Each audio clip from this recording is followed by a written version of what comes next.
All right, predicting narcissist behavior, feeding the monster. So the question to ask is, can you predict the behavior of these people? Is it possible? And I can answer that question by absolutely yes. So my wife and I have devised the system that we use that I've deemed the monster method. And it's to help us in the situation that we're in. So we share a property with my parents. They live in the main house. We live in the guest house. It's my wife and my two children. And I'm not going to go into the details of how we ended up there. It's just the fact is we're there and we're basically in it for the long haul. So we have to make the best of the situation. And when you're dealing with a narcissist and you're living in proximity to them, it can be chaos, turmoil. It's an incredibly tumultuous relationship. So what we're trying to figure out and what we're developing is a system and a way to, number one, protect our own emotional well-being and protect our children, and in a way keep this person at bay. You know what I mean? Like, keep them so they're not harming other people, they're not harming us, and we're just trying to give them enough of what they need to where they're contained. And really, I didn't think it was possible because I was on this roller coaster with this person. I've been the scapegoat of my narcissistic mother my whole life. I only recently, in the last couple of years, woke up to all this. And it's one thing to wake up to understand that, who the position you've been in your whole life, this person you have to deal with. Now you're in proximity to this person and you realize, God, I'm living with this monster, and it's like, they're driving me crazy. They're constantly coming at me. It's an emotional roller coaster. What do you do? And so really we have just put our heads together to really figure this thing out, because I feel like a lot of people my age are in the position of dealing with narcissistic boomer parents. I think it's just, it's something that we're all facing. And so we have developed the system. It's called the monster method. I will explain it to you. And I'll explain how we put it into practice and how recently we've had great success with it. So the system is comprised of a few elements. So the first one being knowledge. And you have to educate yourself on the behavior of narcissism and narcissists. You have to understand what the different things they do, like gaslighting or manipulation or triangulation, all the different terminologies and the behavior patterns. So there's a ton of information. I'm not going to go into all of this. I learned a lot from Dr. Ramani. That's where I got a lot of my knowledge, information that I draw from. There's tons of resources, so I highly encourage you, if you're in this situation, is number one, you need to be, you have to understand the behaviors and be really familiar with that. The second part of this is you have to understand the type of narcissist you're dealing with. So, in my case, I'm talking about an elderly, aging, narcissistic parent. And that's a very unique individual to be dealing with. This isn't like a young, vibrant narcissist that has a ton of supply. This is another key part of this monster method, is understanding the concept of supply and how supply works. You really have to understand what that means and how it works, because in my situation, and maybe in yours, if you're dealing with a narcissistic parent, is the whole thing is going to be in relation to supply. Because my situation is the narcissist in collapse. They've lost a ton of supply. They're old, they're aging out, they don't have a lot of friends, and so the fact that myself and my family is in close proximity to them, we have been the supply. So we want to avoid being the supply. So we developed this system to extract ourselves from being, like the blood boy for these people. The behavior is key. Learn that. Become familiar with it. The other thing is you have to begin to you have to be really observant and start being observant of these people's behavior and their one main weakness. This is like their weakest point. It's their patterns of behavior. So a big thing with these people that you have to understand is a lot of them live their entire lives going unchecked. Going unchecked for their behavior. So no one is really confronting them, calling them out, and holding them to some sort of, reasonable action that I'm trying to say. No one's holding them accountable. Sorry.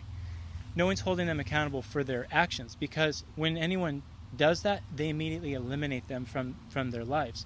So what ends up happening is, over time, they fall into patterns of behavior, and I just call it, they're just running the same old game. So especially when you're dealing with these older boomer narcissists, they've been running the same game, man, for like 50 years. And that's how it is with my narc mom. She's been running the same damn game, and she's been running the same game on me for like 40 years. So that is their biggest weakness, is it's the same old, they're a one-trick pony, and they're just going to be doing the same thing over and over again. Once you become familiar with the behavior and you're able to observe what's happening and even look back on previous encounters that you've had with these people and think of what happened, what triggered it, what set it off, how did it end up, how did you feel. All this is valuable information to take in to then use this to your advantage. Because the other thing about this is they don't know that you know. Their whole thing is like they're ruling their little delusional world, and you're just a pawn in their delusional world. And it's okay to keep that ruse going. Like, keep the ruse going. Let them think, yeah, you're just some brain dead pawn who's in their delusional world, and that's fine to give them that. We're not looking to challenge these people, because you cannot challenge them. That's one of their traps, is they will try to suck you in, and they will try to get into some big dramatic situations. You cannot reason with these people. It's just impossible. It'll never work. Don't try it. The next part is you have to start practicing emotionally disconnecting from them. That is hard, because especially if you're like me, and I experienced 40 years of this person emotionally manipulating me, it's challenging to now disconnect from when that person says something to me, it not hurting me. That's hard. And when someone has manipulated you for so long, they knew the exact things to say that set you off. Like my narc mom, she knows exactly how to come at me, the exact things to say, the whole thing, to just really like trigger me and get me. So what we want to do is avoid putting ourselves in those situations, and we want to start emotionally disconnecting from them. And the way you do that, and this is what I've done, is I start to view them differently. And now, what I do is I use trigger words, like, for example, the monster method. Monster is key in this. It's no longer, this person is my mother, this person is a narcissist, this person is whatever. It's really, you have to say it for what it is. This person is a monster. This person has caused massive chaos and destruction throughout my entire life. And to say, oh, they're just like a narcissist, that term is so, it's weak. I don't like it. It's weak. They're a bad person, they're a monster, all those things are more descriptive. So it's important to use descriptive words when you're trying to, relate to this person inside of yourself. And so a word like monster, it helps, it like reminds me, because, if you've been under the spell for so long, it's easy to just get back into that trance, and you're like, oh, this is just, she's just troubled, and, she's angry or whatever. But no, this is a monster. So think of some words that help you. Terrible person, monster. Another term is a delusional child. I really like that one. Thinking of these people as delusional children, because when you see especially like a delusional child, like at the playground going crazy. They're kind of in their own world, and delusional children don't really affect us adults. And so that's another great way to relate to these people. And what I found over time by practicing these things is you begin to emotionally disconnect from them. You're not so entrenched in relating to this person as your mother or as your father, or as this foundational equal that's in your life. You have to move on from that, because if you're going to continue to relate to this person in that way, it's only going to lead to more emotional turmoil for you. And the goal here, the whole overarching goal, is we want to protect our emotions. We want to have a happy, productive life, and we want to avoid these people dragging us down. So that's the theme of all this. So practicing the emotional disconnecting from these people, that's a huge part. And then the other thing is the concept of feeding the monster. This is key. This is crucial. This is a big part of the method. And the way it works is this. Okay, you have to think of it like this. This is how I think of it. We have this monster that lives in the cave. Now, if I don't feed the monster leaves the cage, comes to my house, kicks down the door, and eats me and my family. I don't want that. So we don't want that. Another thing is if I give that monster too much, it's going to gorge on me, and it's going to get used to gorging on me constantly, and it's ultimately going to destroy me. We don't want that. What we want is a happy medium of feeding this monster in its little cave just enough so it's happy. And the way my wife and I do this is you have to understand the person you're dealing with. And I've talked about this before, but it's a concept of what's called love language, and everyone has a different way that they perceive feeling love. So, for example, some people are really like physically affectionate. They want a lot of hugging, they want a lot of hand holding, they want a lot of like physical connection, and that's how they feel love.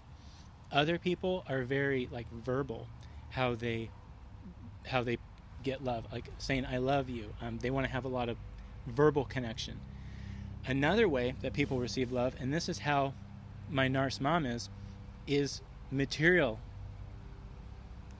things. Like, I call it chi-chi crap, but what it is it's like little chi-chi crap, like you find at one of those chi-chi stores, like a butterfly painted on a rock, like just some bullshit like that.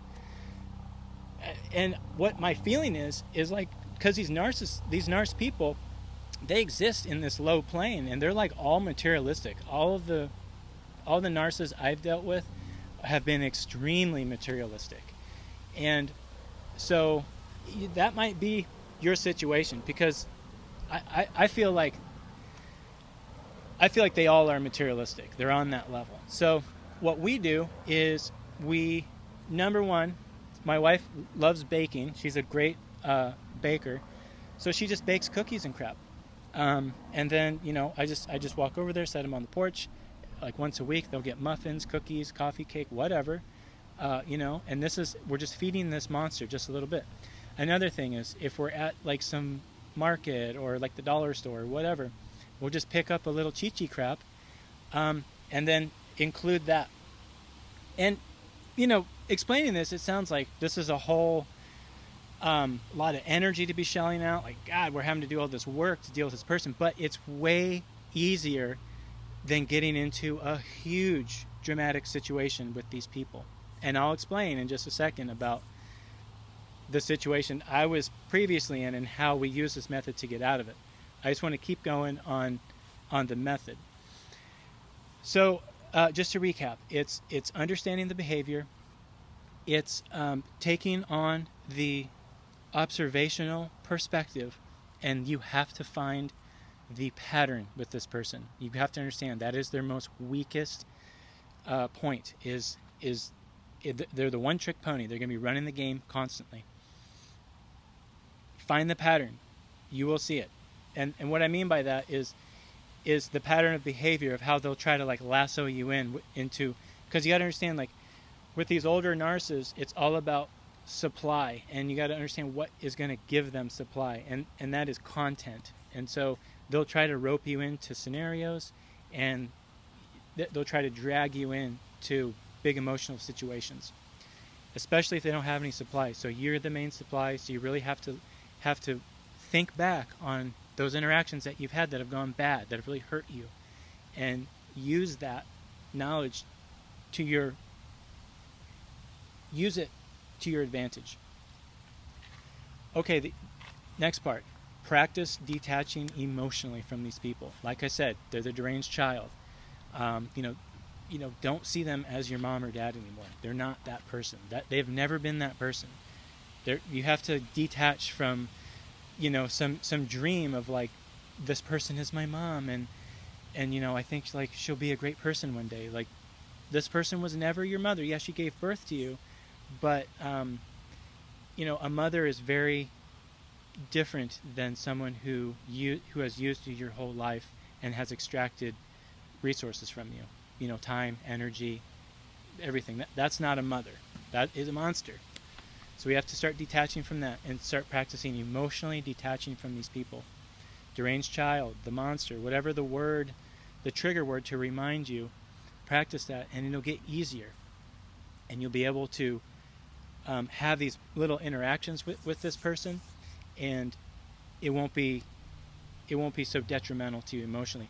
The other thing is, this is kind of like, I call this like the gray rock ninja, because it initially started with learning about gray rocking, and that's more understanding this behavior. And so gray rocking is this term of how to like be really detached and vague with these people, and just kind of keep everything surface with them. And so I initially was trying that, and it was falling short for me. So that's kind of the foundation is the gray rocking, where we're not giving them too much, everything's real vague. It's just real light surface kind of interactions, or minimal interactions whatsoever. So learn about gray rocking, study that. That will help you. That's the monster method in a nutshell. And I'll, as time progresses, because I'm doing this in real time. This is like literally like, today I was using this method. So it's evolving, it's changing, but this is working so far. Okay, so the situation we're in. My wife and kids and I, every year, we visit her family for like 3 or 4 weeks, and we leave. And last year, this was the situation. Prior to us leaving, we had a huge blowout with the Narc.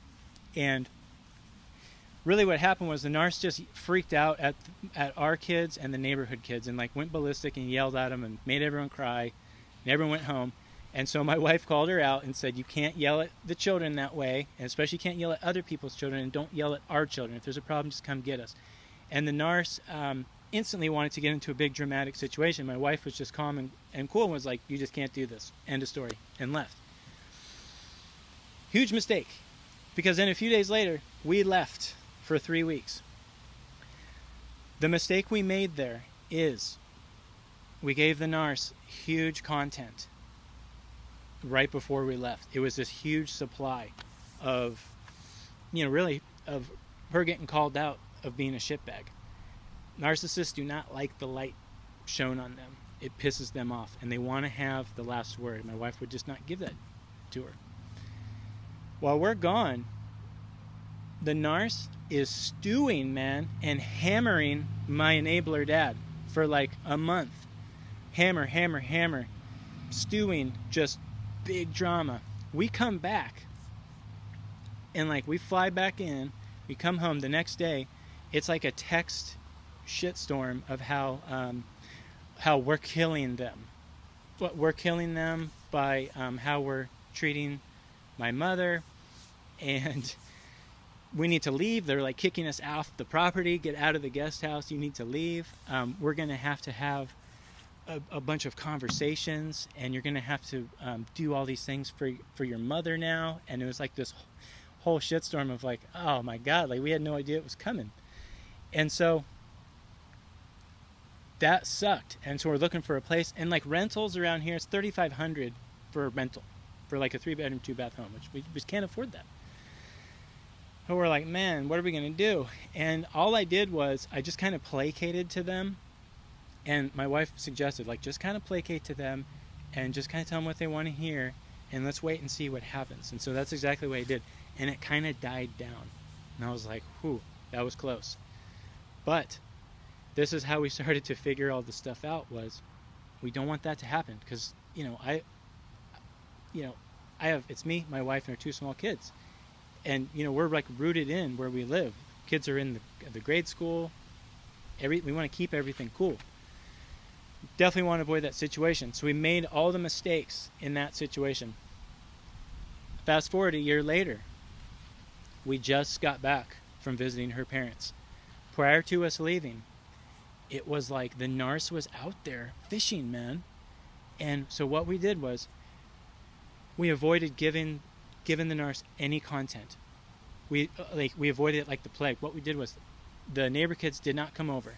We kept our kids occupied doing like summer camps and taking them to the park all the time, just not letting the Narcs have any contact and get any content from us. And we just kind of like ghosted the whole scene 2 weeks before we left. So there was no content for this person, because they were fishing, because they're so cyclical. This is the pattern, and they wanted to have some big dramatic situation, us to leave and them to just blow it up. A lot of energy, a lot of drama.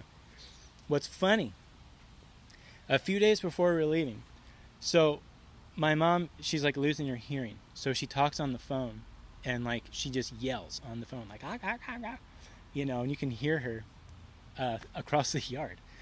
And so she is embroiled in this other drama with one of her old friends that she's managed to weed her way back into. She's embroiled in this huge drama about how the friend's son is a piece of shit and he had a kid and the grandmother's raising it, and it's like all this whatever, you know what I mean? So she's fully not focused on us as supply, and she's gotten back into these people's lives who cut her off years ago. She's somehow weaseled her way back in, and she's a big dust up with them. So the supply and the drama is that focus. So that was amazing. We leave, so we gave her no supply. She's fully on this other situation. We leave. We just got back, like day before yesterday. And, dude, it was all good. Like, the Narc came out with an initial of like, oh, welcome back. Talked to my enabler dad. Everything's cool. Like, we're not kicked out. It was a complete turnaround and change of events. And I credit it to the monster method. We followed it to the T with, providing, a little bit of, we call it homage or just chi-chi crap prior to us leaving. We fed the monster just a little bit to where it wasn't coming for us for massive supply, and it was searching for supply in other places. And what's interesting about that, that psychology of these people of like, we have the monster on a drip. It's just a little drip feeding it. And it's not looking for supply from us. Because it's the little drip is keeping it happy. So it looked for supply in other places, and it found it. And that's the thing is if they're not going to get what they need from you, then they're going to look somewhere else to get it. And this is like the insulation between you and these people. So we came back and everything's cool. And it's been a couple of days, and we've began with the monster method. So we reached out, we chatted up. Hey, we're back. I got some time off before work. What can I do to help you guys? So I did a big, maintenance on the. We share like a 2-acre property, So did a big maintenance on the property, a bunch of mowing and weed whacking. We're always doing cleanup. I'm gonna like rebuild their well house for them. You know, I'm a carpenter, so I said don't hire someone, just buy the materials. I'll build it. You know, and it's smooth sailing. But interesting, coming up, there is a golden child worship ceremony coming up this weekend, and I'm gonna make a video about it. But it's interesting because my brother is the golden child. I've been the scapegoat. He's the golden child. He can do no wrong. He's doing great. He's the most amazing person in the world. Whatever. Anyway, it's his birthday. I think it's actually today. And the Narc has triangulated my brother and my dad against me because I initially called her out and said, your behavior, you know, you can't treat me this way. It has to be mutual respect. Can't do that. Don't call these people out. It doesn't work. She lost her mind, initially went into giant drama mode, triangulated my dad and my brother against me. My brother hasn't talked to me in over a year. According to my dad, who's kind of the like go-between between the Narc and the golden child, the golden child is scared of me, and he's scared to come over to see my wife or my children, my 6-year-old and my 2-year-old. He's too scared. So apparently that's the delusional story. That's fine. You know, if they want to have that, that is fine. Let them have it. Anyway, it's the golden child's birthday. They're going to do a big pizza dinner. You know, we're invited. We have to go. So, but this is part of it, man. And you have to learn that suck it up, emotionally disconnect from these people, give them a little supply, and show up for these cringe family gatherings because it'll pay dividends ultimately, because they won't have any content. If we would have shown up and just walled ourselves in, no contact, I'm not talking to my golden child brother, we're not going to the fucking party, all that, that's huge supply, man. That's playing right into their hand. We're going to go to the thing. You got to be careful when you're in these events with them, these gatherings. They're going to try to rope you in and extract content from you. So Grey Rock Ninja, Monster Method, keep it in mind. You know, no content. It's got to be just PG. And if you have to talk about like some bullshit like politics or sports, just do that. And just say Trump. You know, like the Narc hates Trump. I can just say Trump and she'll just start going off. So that's a great one. Just Trump. Trump said whatever. You know what I mean? And she'll just start going off on a tangent. So that works every time with these boomers, man. They hate Trump. Anyway, you know, I'm going to keep you up to date on this Golden Child worship ceremony and let you know how that goes. But this is working. You know, we're predicting the behavior. We're understanding the patterns. I think this is solid. This can work. So, like I said, this is happening in real time. And, you know, this just happened. I mean, I had an interaction today. So this is happening in real time. I'm learning.